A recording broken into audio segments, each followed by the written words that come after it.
আপনার গরিব থাকা, মিসকিন থাকা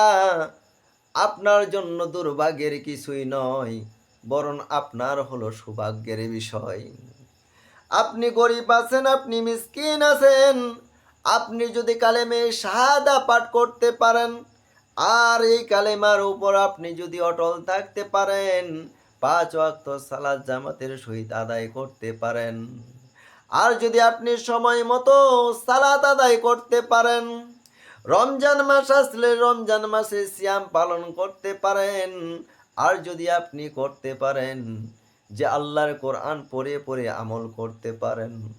আমার ভাইয়েরাও আমার বন্ধুরা, যদি রাসূলের হাদিস পড়তে পারেন,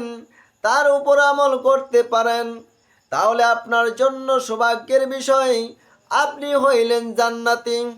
রাসূলুল্লাহ সাল্লাল্লাহু আলাইহি সাল্লাম বলিয়াছেন, আমি জান্নাতে তাকাইয়া দেখিলাম উহার অধিবাসীদের অধিকাংশই হইল গরিব মিসকিন। আল্লাহর নবী জান্নাত দেখিলেন, জান্নাতের মধ্যে অধিকাংশই যারা ছিলেন তারা হলো গরিব আর মিসকিন।